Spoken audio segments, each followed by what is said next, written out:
Yes, bonjour à tous, c'est Mindfit Bruxelles, enfin pas vraiment Bruxelles, Mindfit tout court parce qu'on a quitté Bruxelles pour venir s'installer ici. J'accueille aujourd'hui deux grosses personnalités de la nutrition connues sur Instagram. Je vais les laisser se présenter. Un est pro debunk et l'autre est pro debunk aussi.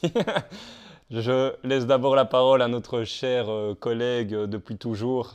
Donc on a quitté Bruxelles, mais je suis toujours là, Ouais, avec les meubles là. Je suis toujours là.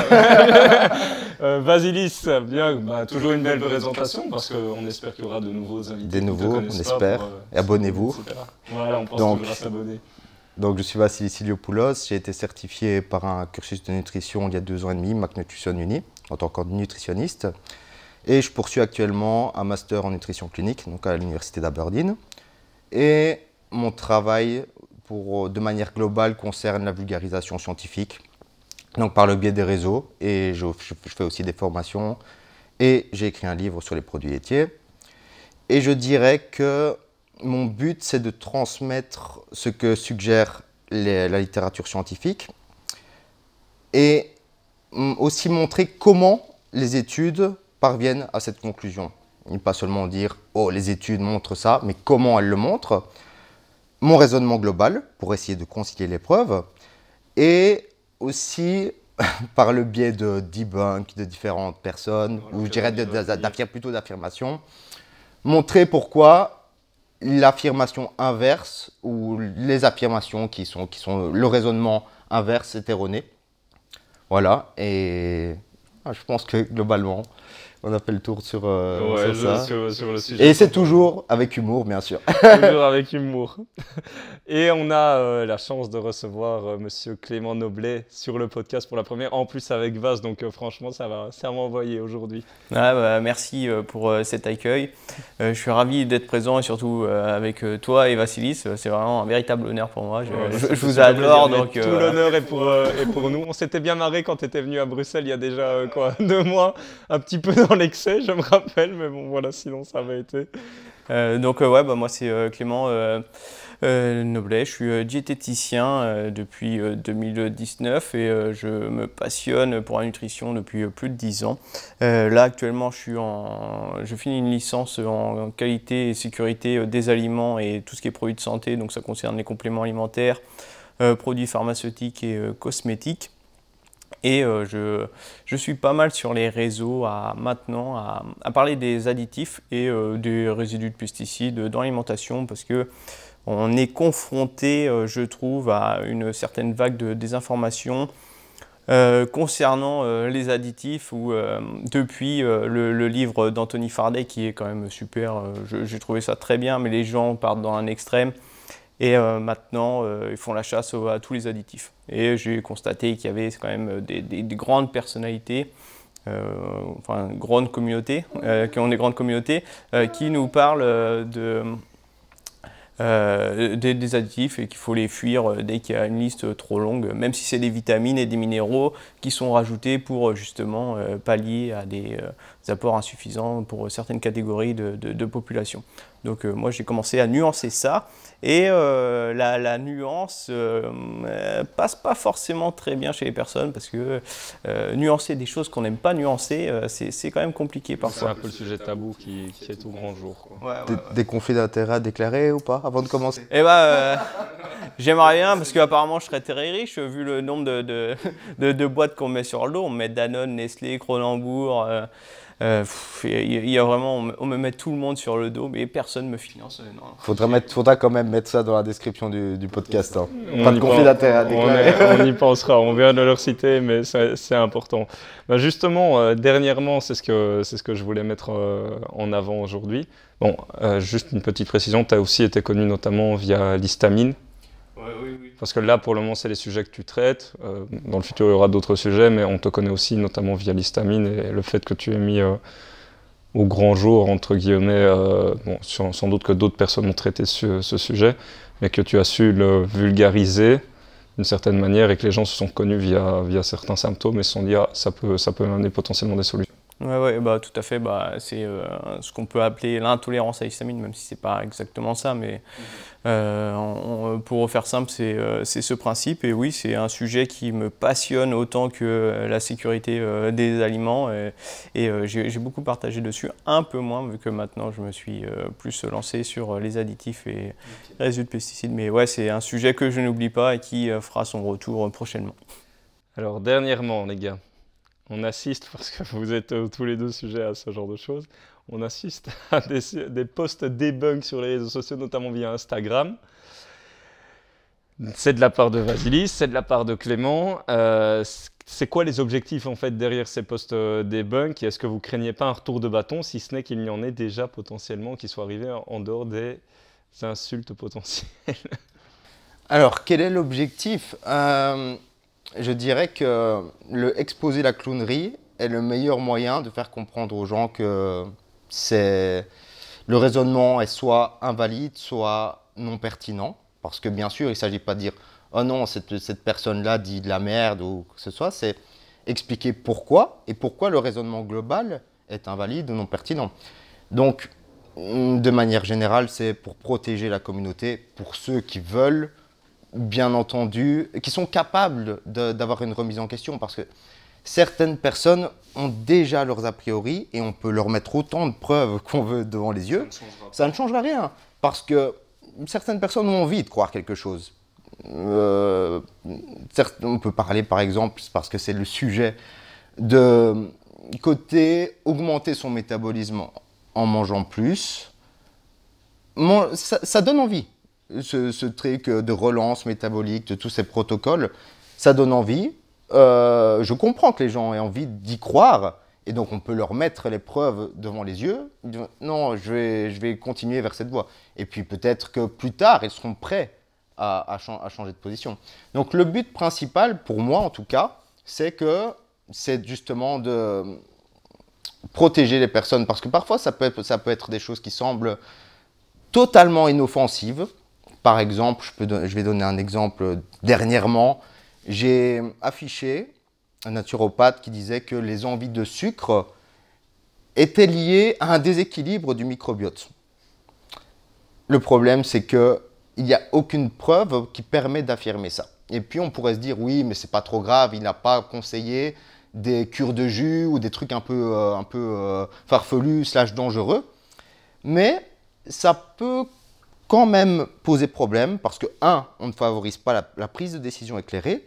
2, ça peut poser problème dans le sens où ça peut faire dépenser de l'argent inutile aux personnes dans des tests qui n'ont aucune pertinence clinique. Qui fait mal en période inflationniste, voilà. Soit dit en passant. Et ça peut aussi faire perdre la confiance aux gens dans les recommandations que pourraient leur donner leurs médecins ou d'autres cliniciens.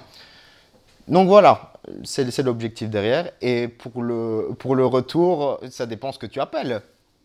Alors, le retour de bâton, c'est-à-dire qu'en amenant des debunks, en affichant des personnes alors qu'on démonte un propos et qu'on est sur les réseaux sociaux, donc forcément sur les réseaux sociaux, logiquement, on doit s'attendre tôt ou tard que ça risque de faire mal. Malheureusement, c'est comme ça.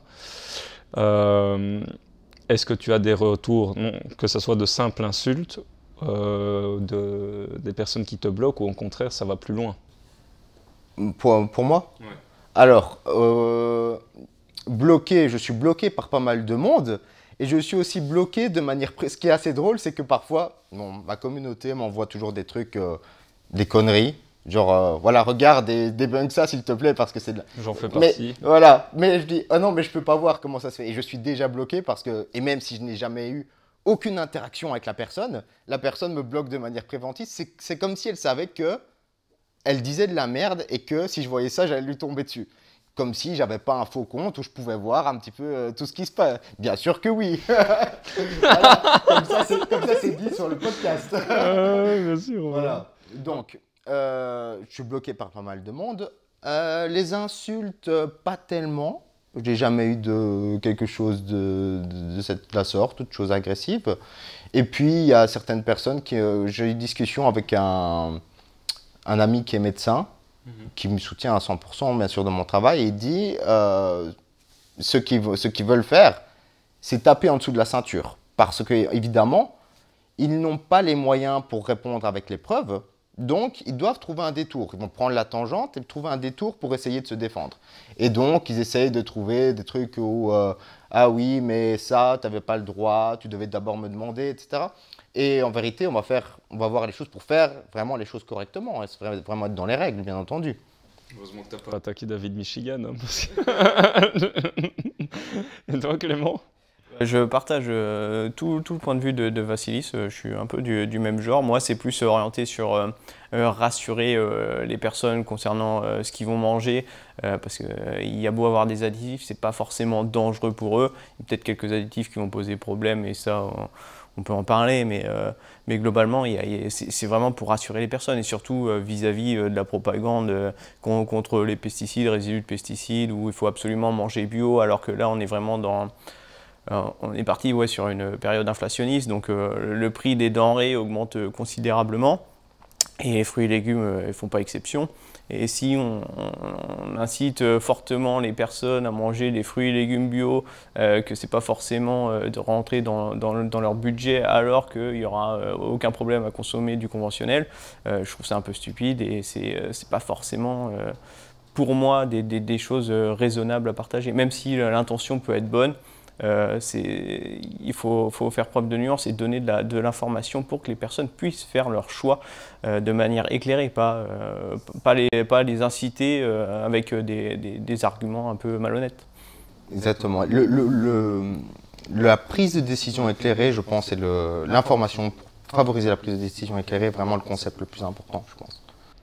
Parce que ce qui se passe, c'est que je pense qu'aujourd'hui, dans le monde de la nutrition et même du sport, parce qu'on s'intéresse à ton travail aussi, hein, forcément au niveau de la musculation, parce que quelque part c'est lié, c'est que les retours qu'on a parfois, en tout cas de mon côté, c'est que Vassilis, c'est quelqu'un qui est extrêmement compétent dans son domaine. Bien que ça soit difficile d'analyser vraiment ce qu'est la compétence, mais je pense qu'on s'accorde à dire que voilà, tu es compétent dans ton domaine. Mais que le problème, c'est que parfois, cette image de debunk a tendance à nuire un petit peu, qu'on n'a pas envie de te suivre, parce que les 14 000 abonnés que tu affiches sur ton compte Instagram actuellement, en espérant que tu atteignes les 100 000, 200 000, 300 000 et que ça ne s'arrête pas, en fait, tu as beaucoup plus. C'est juste que les gens ne veulent pas s'abonner par manque de soutien, parce qu'ils trouvent que ça a touché à quelqu'un qu'ils appréciaient aussi lors d'un debunk. Je ne sais pas. Peut-être c'est dans les mentalités françaises parce que tu regardes sur tous les comptes US ou UK. Le debunk est beaucoup plus répandu. Tu vois Layne Norton et puis c'est quelque chose qui est beaucoup plus hardcore que moi, tu vois. Donc je pense que c'est dans les mentalités françaises. Et Clément, tu partages cet avis? Ouais, bah moi j'ai eu pas mal de retours concernant Vassilis. Justement, on me dit souvent, parce que vu que j'échange avec Vassilis, que je m'entends très bien, ouais, mais ils comprennent pas, en fait la plupart des personnes ne comprennent pas pourquoi il est comme ça sur les réseaux à vouloir faire du debunk et afficher les personnes. Je tiens juste à préciser derrière la caméra que Vassilis ne mord pas en fait en vrai. Hein. Franchement, il est adorable, moi j'adore. Il ne mord pas, il n'y a pas de souci. En fait, c'est un chic type. Voilà, c'est difficile à dire, mais... non, il est très cool à ce niveau, il n'y a pas de souci. Il y a une fois, on a même mangé des crêpes, donc... C'était pas des crêpes. C'était pas des crêpes, mais c'était un dessert, en tout cas. Ok, je me rappelle plus. Ouais, il s'empiffre trop de desserts, c'est pour ça. Le dessert à l'histamine. Ah non, c'était des gaufres, c'était avec toi, non? Des gaufres, ouais, voilà, c'était des gaufres, quoi. Enfin bref, je t'avais coupé en même temps. Ouais, non, mais c'est ce que je disais. En fait, ouais, c'est assez mal perçu. Tout le monde me dit, Vassilis, il est vraiment au-dessus quasiment. Il est vraiment très compétent en termes de connaissances, de la manière de transmettre. On voit que c'est quelqu'un qui est hyper calé, quoi. Il n'y a rien à dire là-dessus, mais ouais, c'est souvent ce qu'on me dit, c'est plutôt au niveau de l'attitude, qui paraît très confiant, très sûr de lui. Limite, ça donne une certaine arrogance, un peu hautain, mais alors que c'est pas du tout le cas, mais c'est perçu tel quel, et donc la plupart des personnes me disent que ouais, bah, je le suis, je vais regarder, mais je vais pas m'abonner, effectivement. Ouais, c'est dommage. Perception et réalité, c'est pas deux choses qui sont fondamentales. Tu leur diras qu'ils perdent beaucoup de choses. Hein. Ça les empêche pas de venir te regarder et faire ce que tu fais, hein, c'est clair. C'est tellement focus sur l'amélioration de ses compétences qu'il n'a même pas le temps de vous bloquer. Pensez-y. On va attaquer quelque chose d'un petit peu plus différent. C'est le fameux adage « tout est bon dans le cochon ». Est-ce que c'est vrai? Est-ce que ça s'avère exact?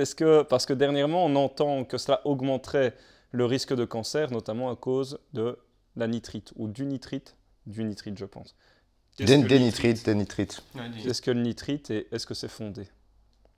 Alors, les nitrites, c'est un additif, enfin, c'est pas à la base dans le jambon, parce qu'on va parler du jambon, parce que dans le cochon, si on parle du cochon, l'animal, qu'on mange une côte de porc pas transformée, je pense pas qu'il y ait vraiment de problème. Mais c'est surtout plutôt vis-à-vis des viandes transformées. Je pense que tu vas revenir là, et du dernier rapport de l'ANSES, il me semble, qui parlait justement des nitrites et du cancer et du cirque peut-être, ou c'était du cirque, je ne sais plus trop, le Centre international de recherche pour le cancer, qui classait la viande transformée avec les nitrites dans la classe 1, au même titre que le tabac et l'amiante pour le cancer. Mais ce n'est pas les mêmes niveaux de risque. Globalement, ouais, ce sont des additifs, donc c'est du sel nitrité qui est ajouté dans le jambon. Ça va du E249 à E251 ou 252, il faudrait vérifier. Ça sert de manière générale à protéger l'aliment, le rendre plus sûr, parce qu'il y a une possibilité d'un développement d'une toxine, là le Clostridium botulinum, donc c'est la toxine botulique, qui peut arriver dans certains cas à se développer dans du jambon. Et les nitrites permettent justement d'éviter ce problème. Mais ils ont aussi d'autres choses plus connues, comme la coloration du jambon et qui devient gris à rouge. Et une autre chose, c'est aussi pour éviter les odeurs ou le goût rance. Ça permet d'éviter aussi ce problème-là. Et sans ces additifs, ces nitrités, c'est un peu plus compliqué à rendre le jambon sûr. Et ça expose la population peut-être à plus de risques. Il faut savoir que les charcuteries artisanales, là où il n'y a pas les additifs, c'est là où on a retrouvé quelques cas quand même de toxines botuliques, où les gens ont été un peu empoisonnés. Des fois, ça arrive de mourir, mais assez rarement. Mais voilà, c'est vraiment très très grave si on se retrouve contaminé. Et on peut voir des fois dans la liste de rappels des rappels conso, le jambon dans la liste des aliments pour justement ceux qui n'ont pas d'additifs nitrités mais qui ont un équivalent bouillon de légumes, et où d'autres facteurs comme le sel sont ajustés, être rappelés justement pour risque de présence de toxines botuliques. C'est juste pour éviter ça, parce que vu que c'est tellement dangereux, il suffit qu'il y a une personne qui mange et qui vient décéder, bon, ça va faire tout un scandale sanitaire, on va entendre parler dans la population, ça va nuire à l'image de l'entreprise, donc c'est assez compliqué pour eux, mais on sait que c'est un problème, parce que ça peut augmenter la consommation de 50 grammes de charcuterie par jour, augmenter le risque de cancer colorectal de 18%. Mais Vassis peut certainement développer plus là-dessus. Ok, donc pour résumer un peu ta position, c'était que c'est un bon conservateur et ça permet d'éviter certaines bactéries, c'est ça, hein? Ouais, c'est ça, mais il y a des alternatives, bon, on peut en parler après, mais il y a des alternatives qui ont été développées. Ça fait longtemps que c'est su que les nitrites peuvent combiné avec la viande, former des composés cancérigènes. Et justement, les industriels ont réfléchi à des manières de faire avec des scientifiques, comment éviter ce genre de problème. Bon, on pourra en parler, mais je vais te laisser développer plutôt d'abord sur le risque de cancer. Ouais, donc pour le risque de cancer, on a une association qui est très robuste en épidémiologie, ce qui est entre la viande transformée et le risque de cancer, principalement colorectal. Et on a certaines études qui ont fait des analyses de médiation. Donc des analyses de médiation, un médiateur, c'est une variable qui est dans la chaîne causale entre l'exposition et le résultat d'intérêt. Donc voir quelle est la variable dans la viande transformée qui confère le risque. Et ils ont analysé que principalement les nitrates et le fer héminique, dans une moindre ampleur, médiaient le risque.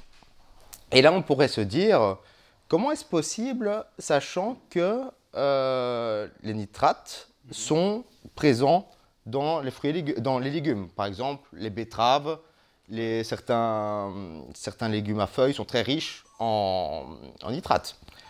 Et en fait, de manière mécaniste, une des hypothèses probables, c'est que ce n'est pas les nitrates ou nitrites, donc si je ne me trompe pas, c'est nitrate, nitrite, c'est converti, c'est nitrate qui est converti en nitrite dans la salive. Qui est réduit. Voilà. Ce n'est pas les nitrates ou les nitrites en soi qui conféraient le risque, c'est la formation de composés N-nitroso, en français, N-nitrosé en français, ou nitrosamine, je pense, nitrosamine, qui seraient les médiateurs dans cette association. Et ce serait créé par non seulement les nitrites ou nitrates, avec une interaction avec le fer héminique et peut-être la cuisson. Donc, voilà, ce serait une des hypothèses probables dans cette association. Maintenant, ce que je tiens à dire, c'est que on a une association qui est très robuste en épidémiologie, où on peut inférer la causalité, on a tous les critères pour faire de l'inférence causale. On n'a pas vraiment besoin de connaître les mécanismes parfaits pour donner des recommandations de limiter la viande transformée. Pour moi, selon moi. Voilà. Tu partages cet avis, toi, Clem? Oui, je suis du même avis. Après, c'est juste que on peut dire que c'est pas un problème d'en consommer occasionnellement ou autre. Mais compléter aussi avec une alimentation riche en légumes aussi sur le côté, alors. Oui, bien sûr. Ce qui a été vu, ce qui a été étudié pas mal, récemment, c'est le Phytome Project. En gros, ils ont sur de la viande transformée, ils ajoutent des antioxydants, polyphénols, pour voir un peu quelle est la production de composés nitrosés. Et remarquer qu'avec du Sephora japonica, enfin ce qui contient de la quercétine par exemple, de la vitamine C, pas mal de types de polyphénols ou antioxydants, ça permet de réduire justement ces composés nitrosés et rendre un peu moins cancérigène justement la charcuterie. Et c'est ce qui a été un peu développé chez les industriels. Ce qu'il faut savoir, c'est qu'au niveau de la réglementation, les nitrites sont réglementés à 150 ppm, donc c'est milligrammes par kilo de viande. Et si on compare ça par exemple à de la betterave ça en contient 10 fois plus, c'est 1500 mg par kilo. Okay. Donc c'est beaucoup plus conséquent et on voit que ça ne pose pas vraiment de problème vu que ça contient des polyphénols, il n'y a pas forcément de protéines non plus, beaucoup de protéines dans les betteraves et c'est riche en polyphénols justement et de vitamine C. Et ça a même des effets, je crois, plutôt anti-cancer, consommer de la betterave. Et donc les industriels, ce qu'ils ont fait, c'est qu'ils ont développé des recettes où ils ont réussi à se passer un peu d'additifs nitrites. Ils ont remplacé ça au début par les bouillons de légumes, justement comme betteraves, carottes, céleri, qui sont riches en nitrates, mais pour rassurer le consommateur, parce que le consommateur avait bien conscience que cet additif pouvait peut-être poser problème, ou en tout cas c'est un additif et c'est embêtant d'en avoir.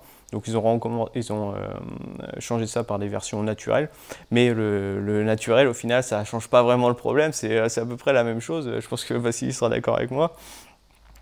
Et au final, on peut encore réduire, et ça a été testé et c'est plutôt prouvé, réduire justement cette part de nitrate dedans jusqu'à 10 mg par kilo, mais en rajoutant des herbes comme noix de muscade à une concentration de 0,05%, de la sauge à 0,02%, et il y avait quoi d'autre, du clou de girofle aussi à 0,05%.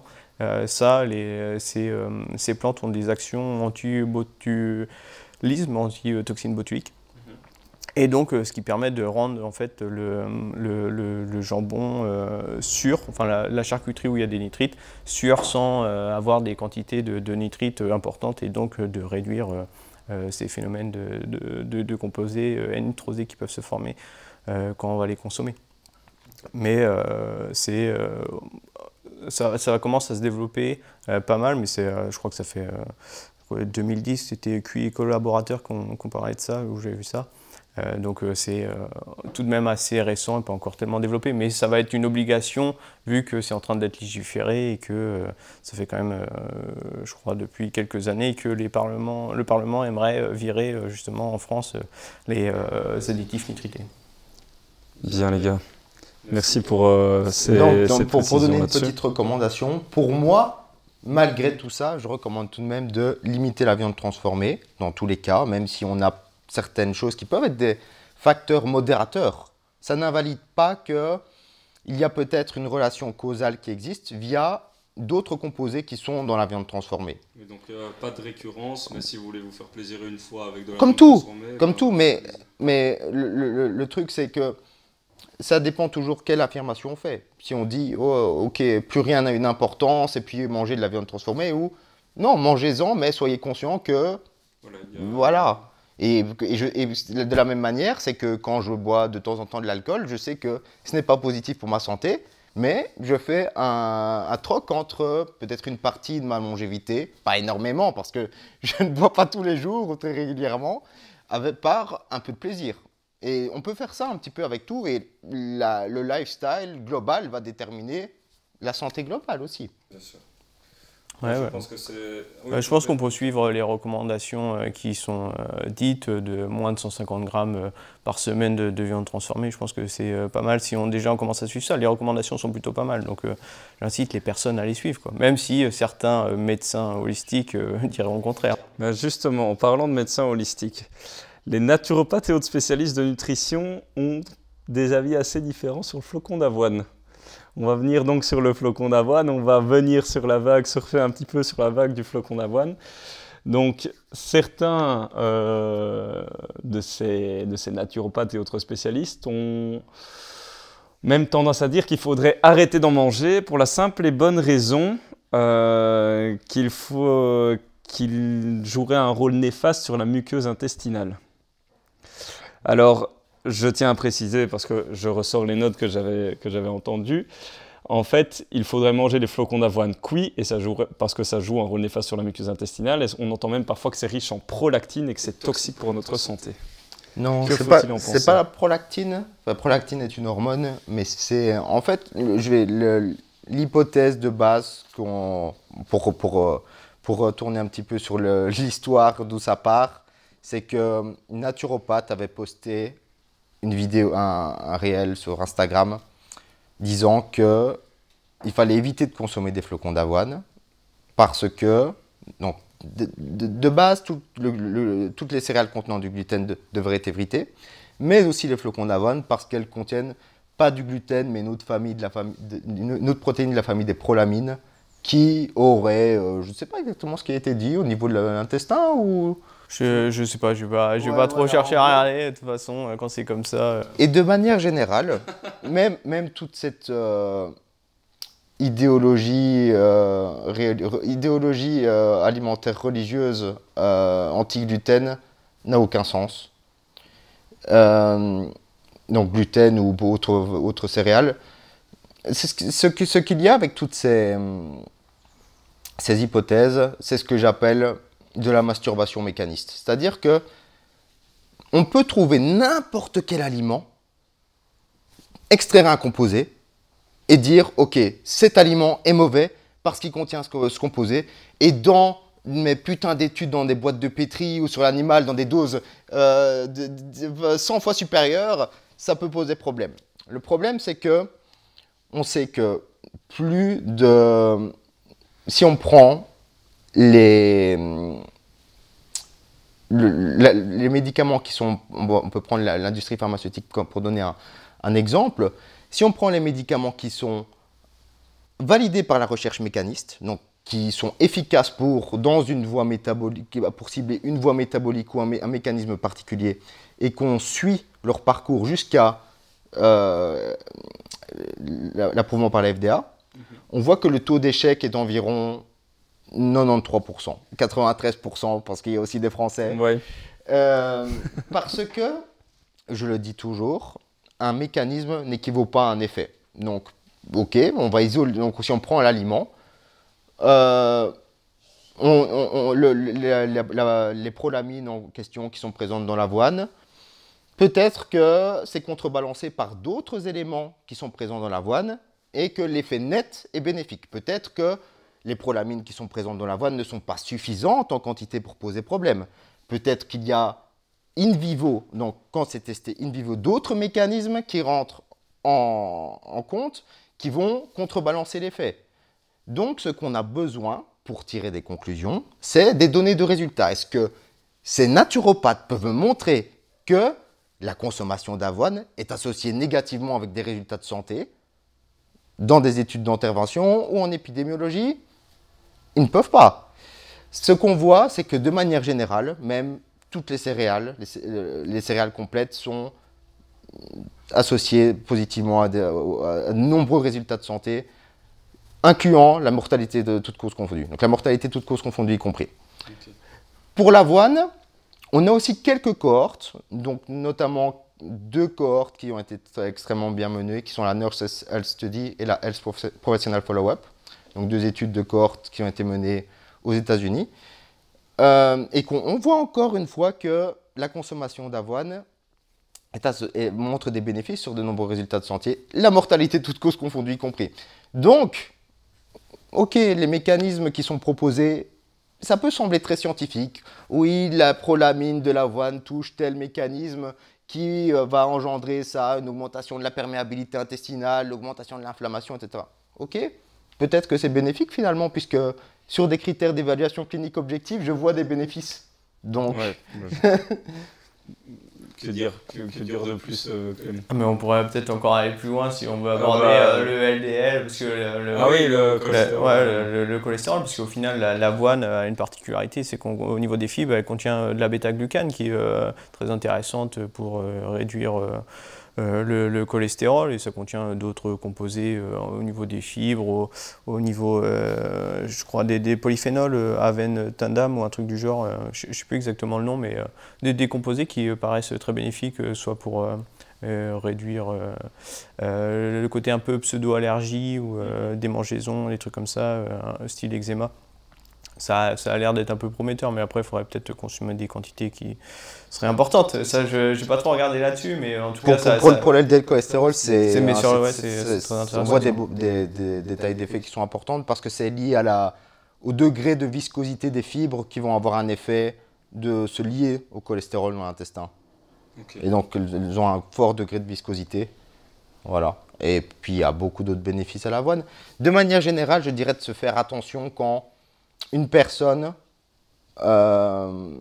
montre un aliment du doigt, 1, sur base d'un seul élément, okay. 2, sans montrer des données de résultats. Donc, est-ce qu'on peut montrer que l'avoine est associée négativement à des résultats de santé dans des études?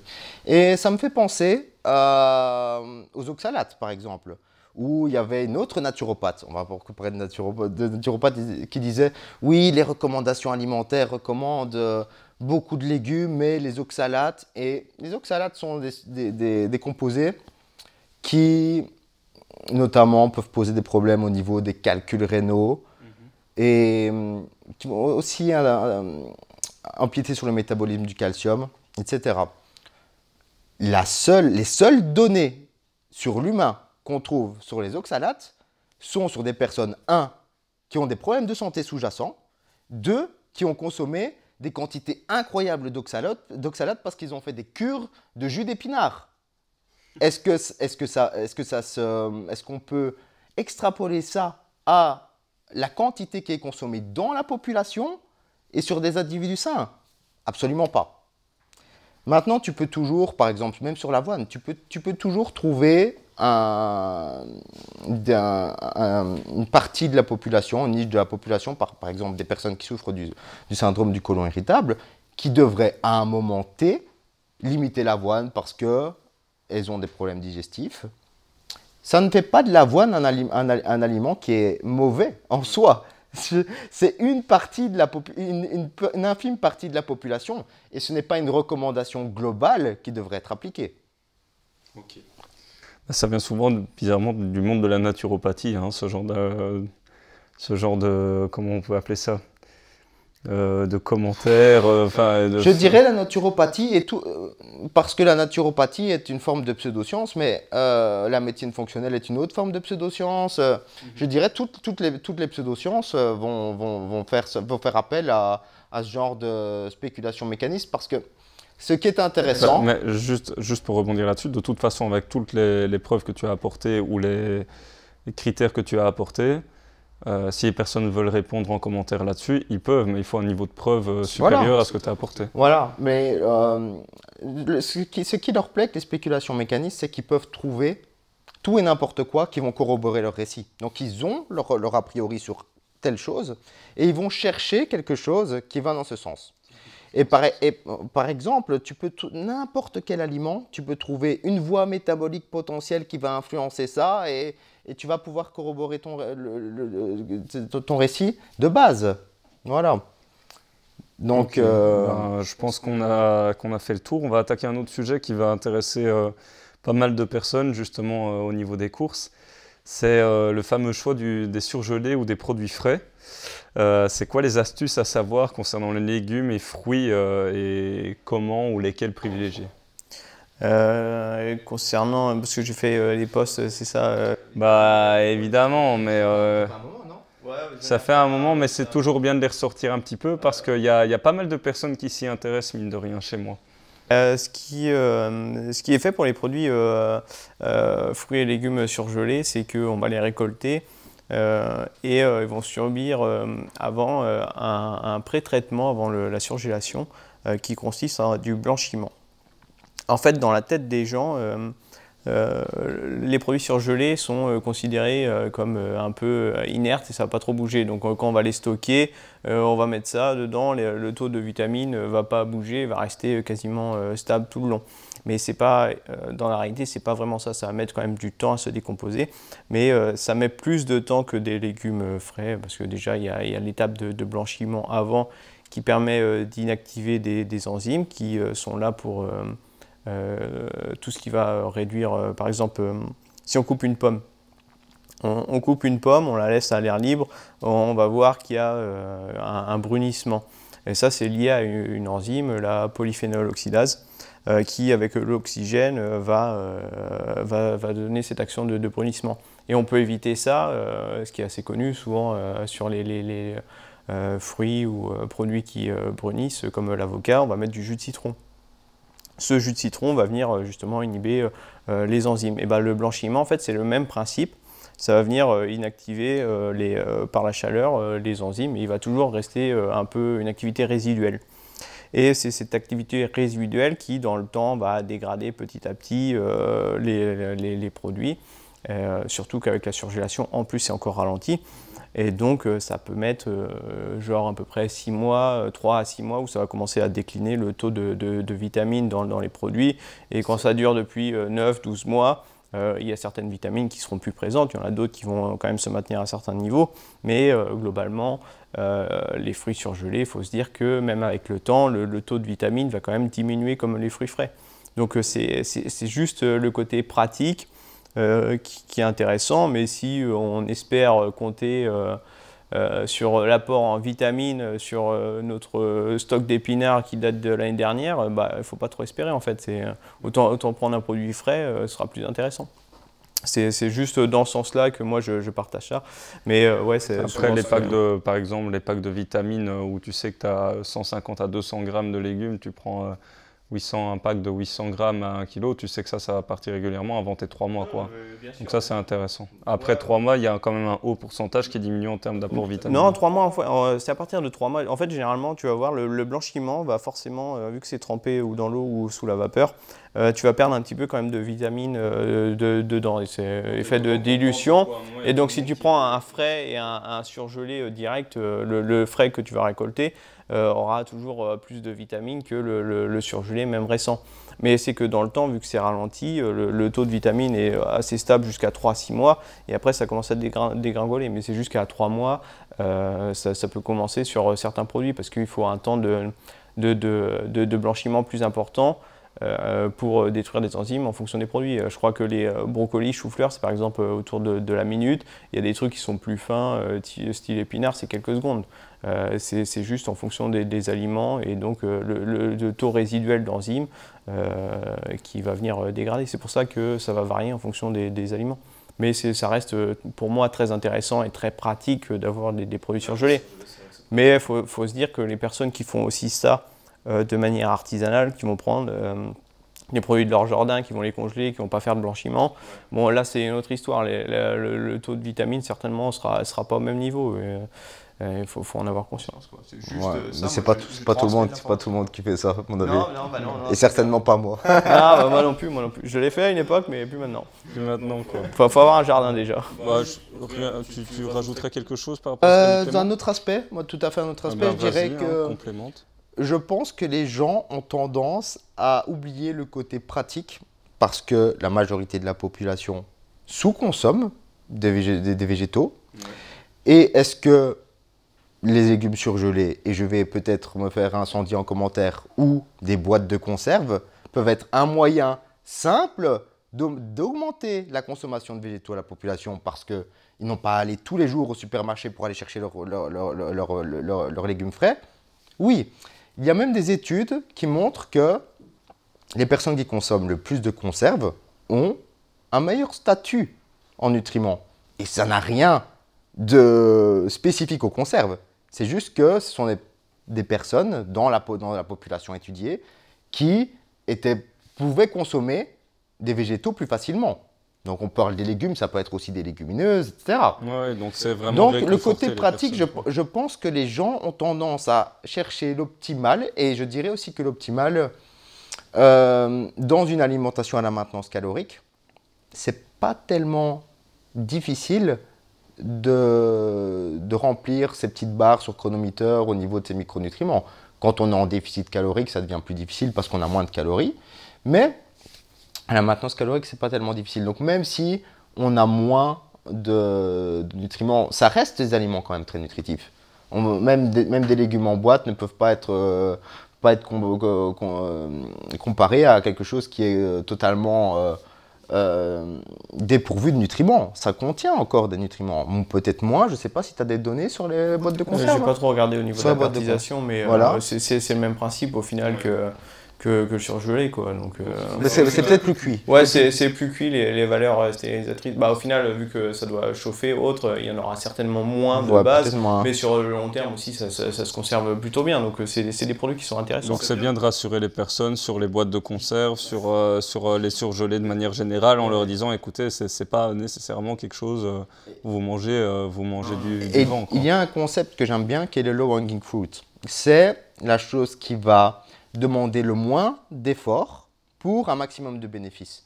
Est-ce que pour quelqu'un qui ne consomme pas de légumes et qui n'a pas envie de se casser la tête à aller chercher tous les jours des légumes frais, augmenter sa consommation de végétaux via des boîtes de conserve peut être son low hanging fruit, où ça va lui donner, ça va conférer des bénéfices, bien entendu. Et le problème, c'est que les gens sont dans une vision dichotomique tout ou rien. Je vais faire tout parfaitement et puis aller chercher mes légumes frais. Et puis même si c'est pas bio, etc., là c'est la catastrophe. Alors que ce genre d'intervention peut être extrêmement bénéfique. Donc vraiment, moi je mets en avant le côté pratique et je préfère préciser, c'est que je suis biaisé parce que je consomme énormément de conserves personnellement. Ouais, ben voilà. Énormément d'haricots en conserve, énormément de lentilles, énormément de légumes en conserve. Ouais, Toi aussi, Clem?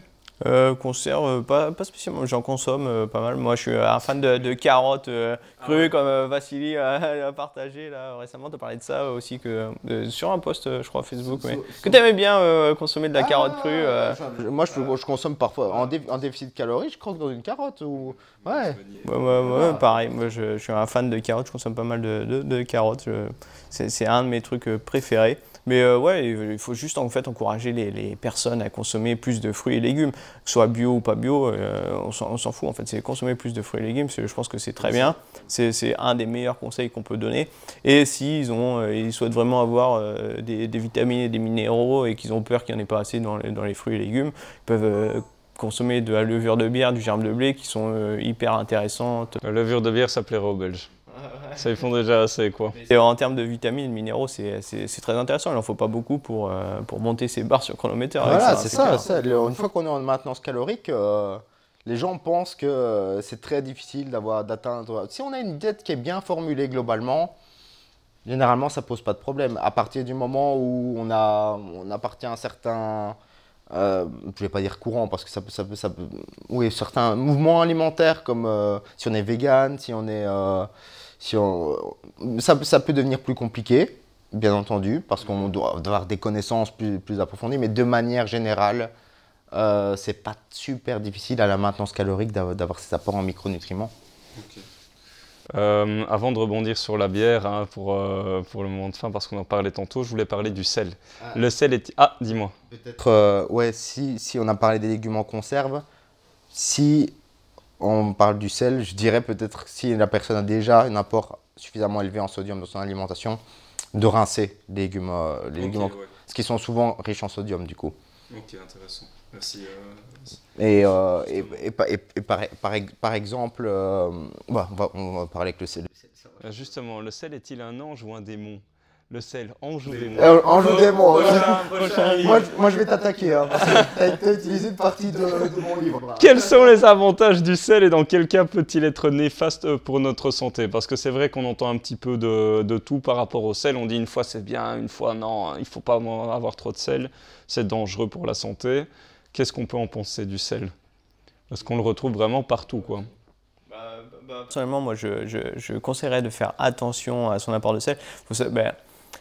Le problème, et on peut voir souvent les mêmes personnes sur Instagram ou autre, mais parce que la plupart réfléchissent en termes de petites communautés, mais n'ont pas la conscience forcément qu'ils vont transmettre un message à un public beaucoup plus large.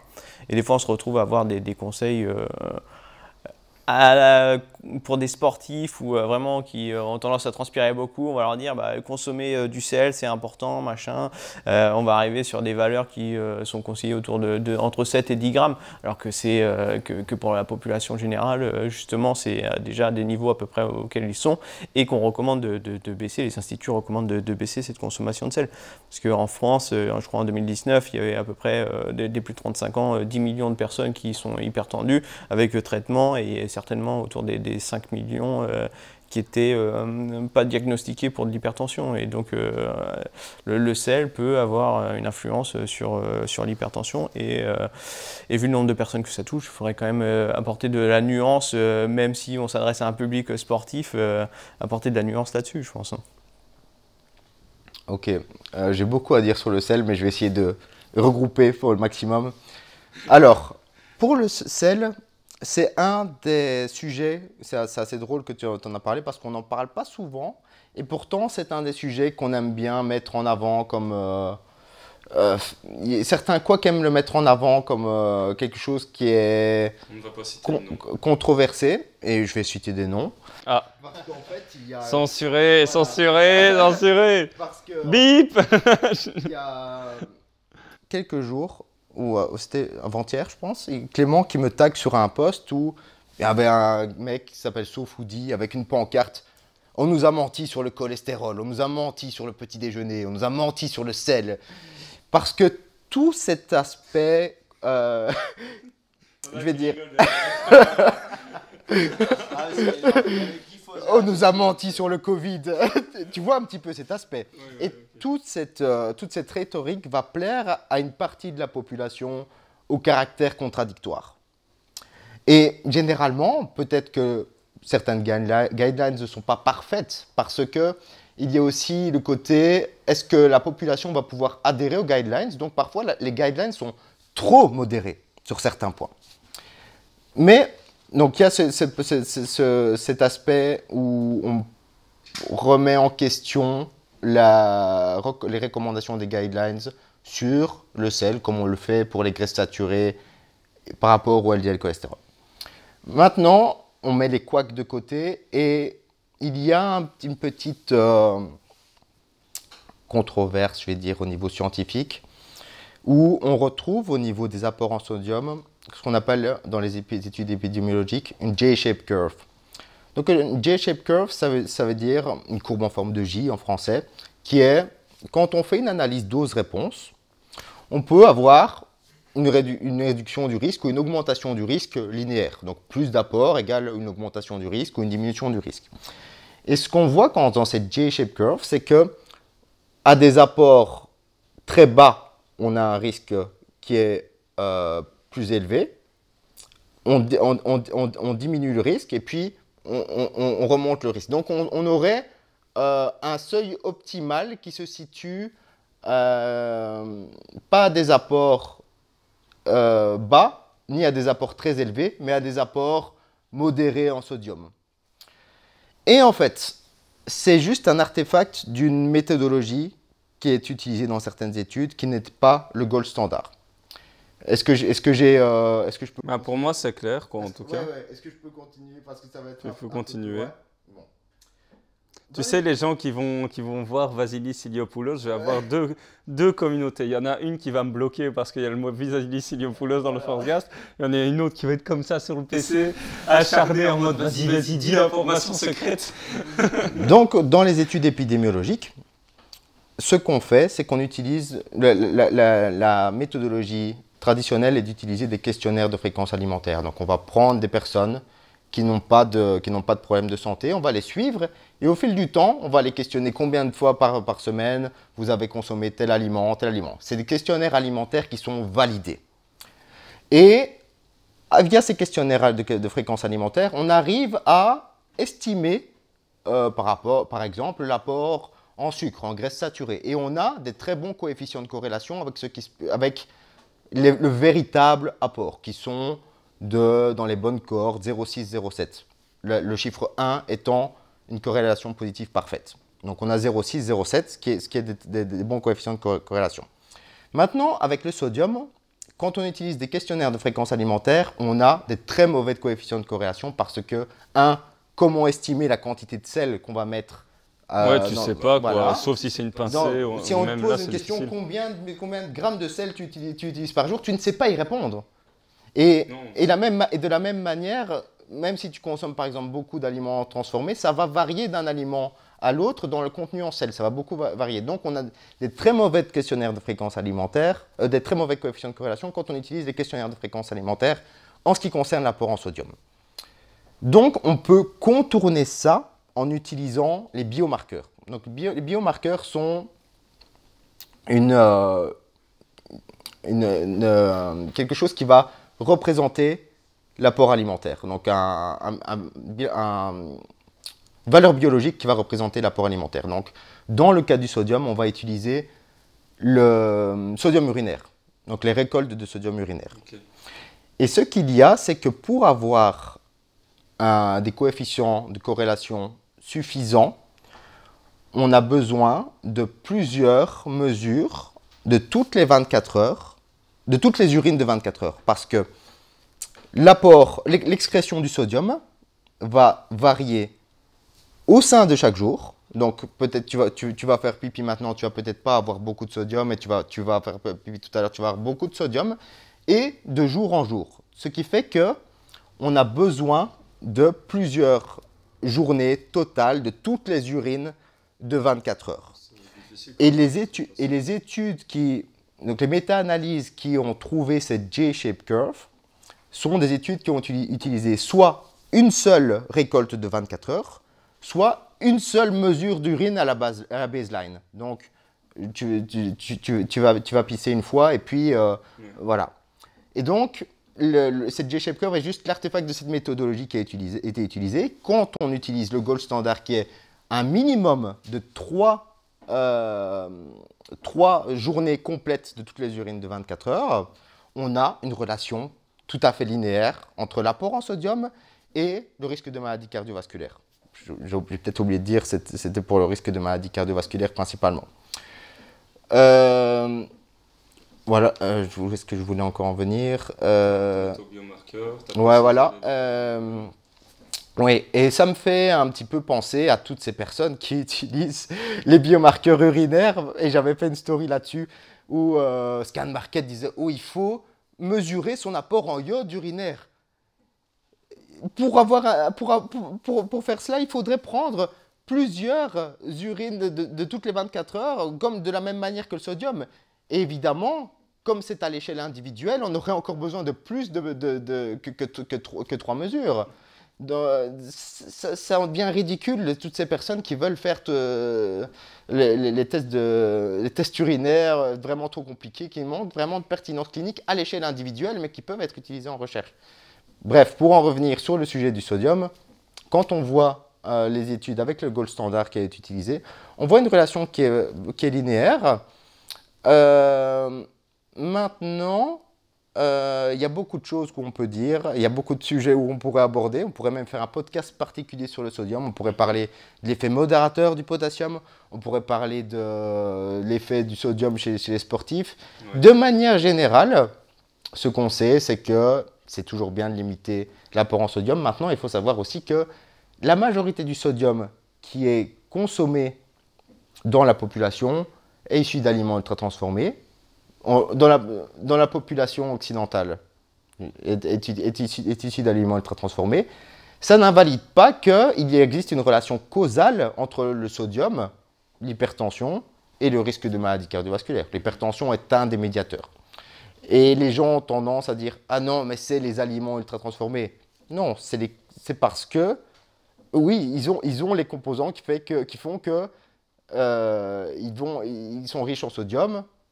Ça n'invalide pas qu'il existe une relation causale entre le sodium et le risque de maladie cardiovasculaire. C'est juste qu'ils contiennent beaucoup de sodium. Maintenant, en tant qu'application pratique, la majorité de nos auditeurs ne sont pas des personnes qui, on l'espère, consomment énormément d'aliments ultra transformés. Donc, a priori, ils ne devraient pas avoir des apports très élevés en sodium. Donc, mettre un petit peu de sel par-ci, par-là ne devrait pas poser problème. D'autant plus que tu vas me dire aussi que ça va mettre un apport en iode supplémentaire. Oui, si c'est issu d'un sel iodé, parce qu'il y a aussi toute une vague chez les naturopathes où il ne faut pas consommer de sel ou même d'autres personnalités, comme récemment j'avais Kev Lardiette dans une story, mais qu'on balance des noms. Dans une story qui justement disait d'éviter tout ce qui était sel avec des additifs comme le ferrocyanure, mais qui contient au final de l'iode. Je trouve ça dommage puisque la plupart des personnes ne vont pas forcément compenser ailleurs par des aliments qui peuvent être riches en iode ou source d'iode. Donc ça reste le sel iodé assez important pour moi de recommander. En plus, il n'y aura pas de différence entre un sel iodé et un sel marin ou de mine en termes de minéraux pour les apports minéraux, parce que souvent on va dire bon, il n'y a pas les additifs et en plus ça contient des minéraux comme le calcium, magnésium et tout. Sauf que si tu veux que c'est un impact significatif, il faut prendre une dose mortelle de sodium, donc de sel. Donc il n'y a pas d'intérêt en fait à échanger. Pour moi, je ne vois pas l'intérêt spécialement. Ok. Donc ça ne devrait pas poser problème de mettre une pincée de sel par-ci par-là. Dans le contexte d'une alimentation, je dirais, suffisamment variée, peu transformée, etc. Maintenant, ça ne veut pas non plus dire, ça ne garantit pas que cette alimentation est à faible teneur en sodium, parce qu'on retrouve des alimentations qui sont extrêmement riches en sodium, même avant la période d'industrialisation. Dans les années 50, les Japonais avaient une prévalence très faible de maladies coronariennes parce qu'ils avaient des apports très faibles en graisse saturée, mais une prévalence très importante d'AVC parce qu'ils éclataient les records d'apport en sel. Et on a eu des politiques de santé publique pour réduire cet apport en sel qui ont été un succès. Donc, je dirais, mais bien sûr, le fait d'avoir une alimentation qui est globalement, avec peu d'aliments peu transformés, c'est une plus grosse probabilité que ce soit plus faible en sodium, de manière générale, mais quand on voit les Japonais, ils n'avaient pas une alimentation, c'était sauce soja, miso, etc. Et ils éclataient les records de sodium. Donc. Ok. Bah, je pense qu'on a fait le tour sur le sel. Ouais. Bah, après, ce qui est aussi intéressant Ce qui pourrait être intéressant à développer dans un podcast juste sur le sel, c'est justement sur les cohortes japonaises. Il y a eu aussi des études sur les polymorphismes génétiques pour voir les populations qui pouvaient être plus sensibles aussi au sel, donc avec des quantités moindres, avoir des réactions comme une augmentation de la tension artérielle, ou eux, à l'inverse, les personnes qui sont résistantes au sel, donc qui ont moins d'effets ou liés à une consommation plus importante de sel. Et ça, c'est aussi, je trouve, intéressant, la susceptibilité génétique qu'on peut avoir. Donc, je pense qu'il faut vraiment faire attention à la consommation de sel et si on veut s'amuser, pourquoi pas tester des quantités faibles d'apport en sodium et sel et des quantités élevées, tout en prenant attention, même si c'est un peu biaisé, fait de manière empirique, mais au moins on pourrait avoir un petit aperçu de l'effet du sel sur notre corps. Et ça pourrait être intéressant dans ces cas-là à voir si il est peut-être préférable de diminuer notre quantité. Ouais, mais le truc est que même, on parlait des médiateurs, et l'hypertension, parce que bien sûr, la relation entre l'alimentation et les maladies chroniques se fait via des médiateurs, et l'hypertension est un des médiateurs. Maintenant, il y a un autre mécanisme potentiel qui pourrait impliquer le sel dans les maladies cardiovasculaires, qui est l'hypertrophie ventriculaire gauche. Donc, même si on n'a pas une tension artérielle qui est élevée, on pourrait avoir un effet négatif avec des apports élevés en sodium. Par cette médiation qui est l'hypertrophie ventriculaire gauche du cœur. Ok, ça marche. Bon, ben, de manière générale, prudence sur le sel. Et quand même, ça ne veut pas dire qu'il faut le rayer si on en a envie, petite pincée, mais voilà, toujours avoir une alimentation peu transformée et suffisamment variée. Il y a un petit truc que j'aimerais aborder qui est le fait de mettre du sel dans sa boisson d'entraînement. Ah oui, très bonne idée. Ouais, ça, comme on a beaucoup d'athlètes. Voilà. Je pense que ça, je ne suis pas spécialiste dans l'endurance, mais je pense que ça possède une certaine légitimité pour ces sportifs d'endurance, parce que je pense que les pertes de sodium sont de, je pense, 600 mg par litre de sueur. Ouais. Donc 600 mg de sodium, donc ce sodium c'est 40, je pense c'est 40, le sel c'est 40% de sodium, je pense. Hein. Oui, c'est ça, et 60%. Voilà. Et je pense que certains bodybuilders extrapolent ça pour leur entraînement. Et personnellement, je ne vois pas des bodybuilders, à part les gros dopés, transpirer des litres et des litres. Hein. Et moi, je rajouterais que la transpiration n'est pas synonyme de perte de gras aussi. Hein. Ouais, c'est toujours bon à rappeler, même si ça a été debunk, quoi. Ok, il y a quelque chose quand même qui me tient à cœur. Hein. Je sais que Clément apprécie aussi ce doux nectar belge. On va parler de la bière qui est réputée à travers le monde. Est-ce qu'elle a effectivement des bienfaits qu'on qualifierait d'insoupçonnés? Je sais qu'à un moment, pendant tout un moment, on parlait qu'effectivement un petit verre de vin le soir ou un verre de bière le soir, c'était même bon pour la santé. Puis ça a été revu sur la littérature scientifique avec l'alcool. Mais est-ce que vraiment la bière, parce que dans la bière, il y a des bières avec alcool, il y a des bières sans alcool, ça a des vertus? Il faut différencier bière avec alcool et bière sans alcool. Ouais, c'est certainement que la bière sans alcool est une boisson très intéressante, mais la bière elle-même avec alcool peut avoir des bienfaits, ne serait-ce que sur le côté social. Ah bah super, on y va alors, let's go. Faut pas oublier non plus le côté social, et comme tu as dit au tout début, on est prêt à troquer un peu pour s'amuser, pour se détendre, pour profiter d'un bon moment. Faut être flexible. Faut être flexible.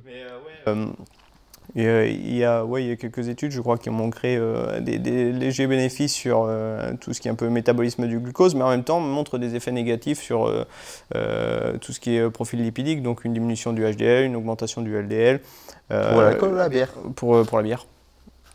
Pour la bière. Je crois que c'était Noguera, je crois. Je crois que c'était Noguera. Mais ouais, en gros, c'est pas c'est pas forcément bière avec alcool, c'est pas conseillable. On peut pas dire bon bah vu de la bière c'est cool, il n'y a pas de problème. Mais c'est juste que dedans il peut avoir aussi des effets bénéfiques avec les polyphénols, ce qu'on a vu sur le microbiote. Mais après dans quelle mesure le microbiote aussi est intéressant dans notre santé. Et, on ne sait pas. On ne sait pas. Et c'est pareil, faire analyser, comme tu disais, le iode urinaire, le microbiote, en fait, ce serait pareil. Il faut faire plusieurs analyses pour avoir un profil plus ou moins établi. Et encore, c'est-à-dire que l'iode urinaire, si on avait vraiment, si on utilisait vraiment une méthodologie stricte avec plusieurs récoltes de 24 heures, on pourrait avoir quelque chose de fiable et de pertinent. Mais pour le microbiote, on ne connaît pas la pertinence clinique parce que du fait d'avoir plus de telles bactéries ou moins de telles bactéries, on ne connaît pas la pertinence clinique de ça. Et bien sûr, les couacs utilisent ça parce qu'il y a un trou dans la littérature et il faut qu'ils le bouchent. Ah oui, évidemment. En utilisant des mécanismes, bien entendu. Ouais, pour revenir au polyphénol, ce qui a été montré récemment dans une étude là, qui est sortie, je crois, au début d'année, mars, que la bière avait le potentiel d'augmenter la diversité du microbiote et certaines bactéries produiraient des métabolites qui réduiraient tout ce qui est un peu style perméabilité intestinale et donc réduction des LPS, les lipopolysaccharides.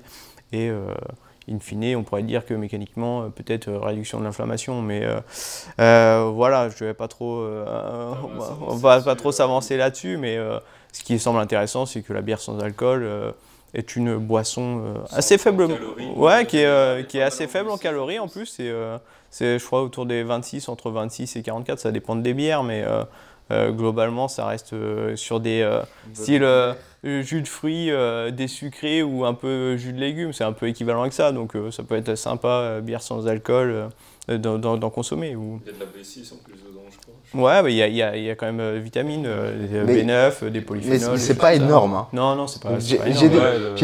J'ai déjà regardé sur Chronometer et puis il y a quelques vitamines B, mais c'est pas énorme. C'est juste. Je préfère une vodka sans alcool. Ouais, mais c'est de l'eau. mais pour parler de l'alcool, si on a encore un petit peu de temps. Oui. Ouais. T'en as un peu parlé là, de la nouvelle méta-analyse sur le sujet, juste avant de l'INSERM. Ouais. Non. Ok. Donc pour l'alcool, on avait aussi de manière similaire cette J-shape curve dans certaines méta-analyses. Et de recherches plus récentes ont montré que le risque était linéaire, donc que le meilleur rapport en alcool serait de 0. Et en vérité, je suis encore agnostique sur le sujet parce que personnellement, je ne sais pas ce qui justifie ces résultats contradictoires, parce que je ne me suis pas penché sur le sujet, parce qu'en vérité, quand je bois de l'alcool, ce n'est pas un verre pour ma santé, je bois plusieurs verres et comme je dis tout à l'heure. Je me demande si Clément Navelon n'avait pas fait un résumé de ses recherches en fait. Sur l'alcool. Peut-être, en tout cas, il a parlé de la dernière méta-analyse de l'INSERM. Il l'avait fait en tout cas. Mais... Parce qu'il faut se dire quelque chose, c'est que c'est pas parce que la recherche est plus récente que les résultats sont forcément plus valables. Donc, je suis encore agnostique sur le sujet parce que je n'ai pas creusé la question plus que ça. Okay. Mais bien entendu, à l'heure actuelle, je ne recommanderais pas de consommer. Allez-y, consommer de l'alcool pour votre santé parce que, justement, je n'ai pas d'avis robuste sur la question. Je dirais plutôt, de manière préventive, limitez à 0 si vous voulez. Et puis, si vous ne voulez pas, faites-le en connaissance de cause. Troquez un peu de fun pour un peu de longévité. Le dosage fait le poison. Ouais, c'est ça. Mais dans les études, de toute façon, ils s'arrêtent à 15 grammes d'éthanol, donc c'est une 33 centilitres. C'est pas plus, hein, donc... on peut dire que ça peut avoir quelques bénéfices, mais sauf que les personnes ne vont jamais s'arrêter quand ils vont commencer à boire. C'est rare qu'ils s'arrêtent à une bière, ils vont peut-être en prendre 2. Et dès que tu vas dépasser les 33 centilitres, on ne sait pas dans quelle mesure, quel impact ça va avoir. Donc ça se trouve, ça va un peu inverser ce qui a été montré comme potentiel bénéfice. Donc Ouais, parce on a des champions qui vont dire ouais, sur la soirée, je fais l'équivalent du mois, ou quelque chose comme ça, qui vont se péter 7-10 bières sans problème, quoi. Ouais, ça marcherait pas. Je pense pas que ça marche comme ça. Donc, on va pas s'amuser à ça. On aimerait bien. Et en plus, quand on voit ce qui est intéressant, c'est que si tu fais le même équivalent avec de l'alcool distillé, tu perds une grande partie des bénéfices. Donc, ça se trouve, c'est juste les polyphénols ou les résidus de blé ou autres qui peuvent, enfin de doublons, qui peuvent être présents, qui peuvent peut-être avoir des bénéfices et pas forcément. C'est peut-être le gluten aussi, hein, qui est bénéfique. Ouais, peut-être. Va vraiment s'attirer les foudres, lui, c'est pas possible. Mais ouais, c'est donc la bière sans alcool semble montrer quasiment autant de bénéfices. Et après, si on veut aller dans les métabolismes, comment est traité l'alcool, c'est par deux voies. Il y a une voie qui est oxydative, je crois, et c'est celle qui forme de l'acide acétique. Donc c'est ce qu'on retrouve aussi dans le vinaigre. Okay. Et ça, c'est considéré aussi comme quelque chose de dangereux. Donc tu vois, si on apporte des doses assez importantes d'acide acétique, c'est plutôt dangereux pour la santé. Et après, tu as une autre voie qui est non oxydative, qui sert à faire des acides gras, donc de faire de la graisse. Et de ce que j'avais vu aussi, c'est que ça peut stimuler un peu, si on part du principe de l'hormèse, donc si tu consommes de l'alcool, tu aurais plus d'enzymes pour éliminer l'alcool, et vu que ça se chevauche avec le métabolisme de la vitamine A, bah, ça pourrait potentiellement améliorer un peu ce métabolisme de la vitamine A, sachant qu'aussi l'éthanol stimulerait un peu tout ce qui est enzyme bêta-carotène oxydase. Donc convertir le bêta-carotène en vitamine A, mais est-ce que c'est une raison valable de consommer de l'alcool? Je ne pense pas. Ok, je pense qu'on a bien fait le tour de la question. Vient le moment fatidique du partage des réseaux et des éventuelles choses à recommander. Je sais que Vas, tu as des formations, que tu as des projets. Clément, tu as des projets aussi. Est-ce que vous voulez déjà les partager? Ou en parler un petit peu ou garder ça secret? Pas de problème. Déjà, pour me suivre, je mets la majorité de mon contenu sur Instagram. Je mets maintenant du contenu privé sur ma newsletter. Okay. Donc, où je mets par exemple certaines vidéos debunk que je poste sur YouTube et je les mets de manière privée dans ma newsletter. Il y a mon livre sur les produits laitiers que j'ai vu dans ta bibliothèque et ça c'est bien. Ma formation sur la perte de graisse. La science de la perte de graisse rapide, le nom de la formation. Et ma nouvelle formation qui va sortir fin septembre, qui sera plutôt sur forme d'abonnement, où je vais aborder chaque mois un thème différent de nutrition. Donc peut-être que j'aborderai le sel, peut-être que j'aborderai le gluten. Ou voilà, je ferai un webinaire sur un sujet de nutrition. Et au sein de chaque webinaire, j'aborderai un thème particulier de méthode scientifique, d'analyse critique de la recherche, etc., de manière simple et ludique. Et d'autres trucs que je vais mettre en place dans la formation. J'en dis pas plus, mais sous forme d'abonnement et où j'aborderai un thème différent chaque mois et de manière ludique qui va rassembler la communauté. Okay, voilà. Super. Et toi, Clem? Moi, je vous invite déjà à vous abonner à la chaîne Manfit BXL. Ça, c'est important. N'hésitez pas à mettre en commentaire ce que vous avez pensé. Oui, ça serait intéressant d'avoir un petit peu les avis et de savoir les repartager par la suite. Hein. On aime les sophismes et les ad hominem, on adore ça. Oui, en fait, si vous êtes resté jusqu'ici, vous mettez un émoticône canard ou alors vous mettez quack en commentaire pour voir si vous êtes resté fidèle jusqu'au bout. Donc n'oubliez pas de vous abonner à toutes les personnes présentes ici. Donc Manfit BXL, Vassilis, c'est important pour soutenir. Et moi bien sûr, n'hésitez pas à me suivre sur Instagram parce que pour l'instant je suis essentiellement sur Instagram. Et j'espère prochainement commencer à travailler sur une formation sur l'intolérance à l'histamine, parce que je vais avoir un peu de temps qui va se libérer normalement suite à la fin de ma licence sur la sécurité et qualité des aliments. Donc voilà, abonnez-vous. C'est parfait, merci. Donc pensez à vous abonner, à nous laisser un petit commentaire. Vous mettez quack, n'oubliez pas de mettre quack en commentaire. Si vous êtes resté jusqu'ici, donnez-nous votre avis et on vous dit à la prochaine. Bye. Et ben voilà, magnifique. Et du coup, on a Jay qui est arrivé. Bon, bah Jay, du coup, désolé pour le retard. Hein. Il est déjà 16h, hein, on a débordé un petit peu, mais c'est pas plus mal.